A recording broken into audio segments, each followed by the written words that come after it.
So Zaid, tell me about what you do with Nigerian youth and with Zero Carbon Africa.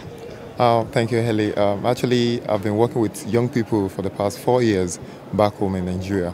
And basically, some of the things we do is to empower them with information because there's this information gap between the young people and the experts. And more so, it even goes beyond just young people because a lot of people don't know a lot about climate change. A recent report carried out by BBC World Trust Service said that climate change knowledge in Nigeria is about 1%, and that is really bad. So what we basically do is to empower them with information and also capacity building training. So basically, the Zero Carbon Africa, as a coalition of youth-led and youth-focused organization, works to actually form a grassroots movement that cuts across the 36 states in Nigeria and moving forward, going to other countries to champion grassroots solutions, indigenous adaptive strategies to mitigate the effect of climate change. Because for us in Africa, climate change is a matter of survival, it's a life and death issue. It goes beyond just the scientific part of it. We believe in science of climate change. We also believe in the human impact that the effect and the activity of man over time is having on us. So basically, we try to bridge the information gap between people, young people, and the expert. Okay, great. And so can you tell us a bit more about some of the specific activities you do with these young people?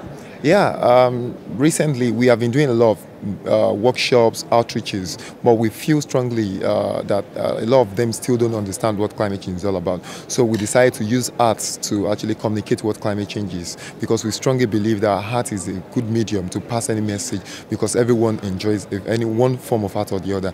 So last 2 months ago, that's September 2012, we organized the first event that actually use solely art form to communicate climate change. We call it Acting Climate Change, where we used the infusion of different art form to communicate the effect of climate change to people.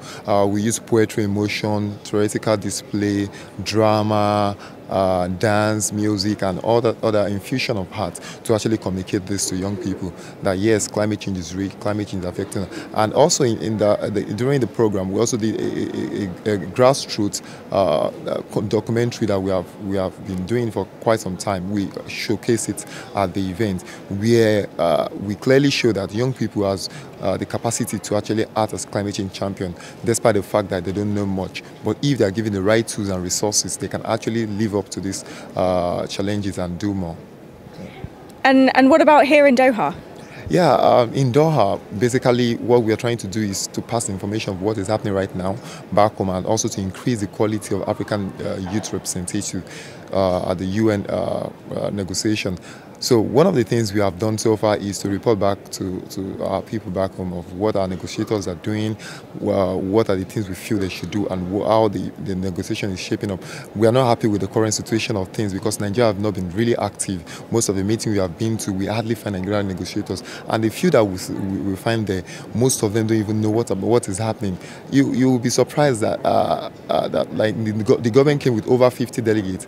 No young person was there. No young person was funded to this place. And we have about 15 young people that funded themselves down to Doha to make our voices heard. So it's really serious and very important that people back home know what is happening, because we discover over time that our government knows how to use the media to actually placate us with false information sometimes. And what we are doing right now is to set the record straight and let them know that this is our life. This is not something we can just toy with. Yesterday, the minister organized an event. I don't know how many millions of naira they're going to put into that, but really these are some of the things that they can actually use to empower young people back home. So we strongly believe as Zero Carbon Africa that our government needs to do more and take more responsibility when it comes to climate change. The African group will need to play more active and leadership role, because Nigeria as a country has a strategic advantage in pushing forward policies that could make a difference in this kind of setting. And we strongly believe that when we get back home, with the information we are dishing back to people back home, that we'll be able to enact more pressure on the government to act more proactively. Great. And finally, can you tell us what's next after Doha? When you go back, what are you planning to do next? Yeah, when we get back home, we are planning to roll up our sleeve and do more work, really, because we strongly believe that before the next COP in Poland, more young people should be aware about this. They should understand the intricacies of the UN processes, and also they should be involved in the grassroots level to the communal level. We want to try and bring in the policy side of it to the advocacy side and meet at an agreeable point. So basically, we are going back to empower more young people through step-down trainings, and also to build this movement across Africa, because Zero Carbon Africa is all about innovative solutions, grassroots and indigenous strategies to mitigate and adapt to climate change crisis going on. So that's what we are going to do. We have met with a lot of young people from different African countries and even from the global north, and we're making friends. We are networking with these people because we believe that together we can actually go further. So I think in the next couple of months or weeks ahead, we shape our strategies and plans for what we have for the next COP. Great, thank you. Thank you so much.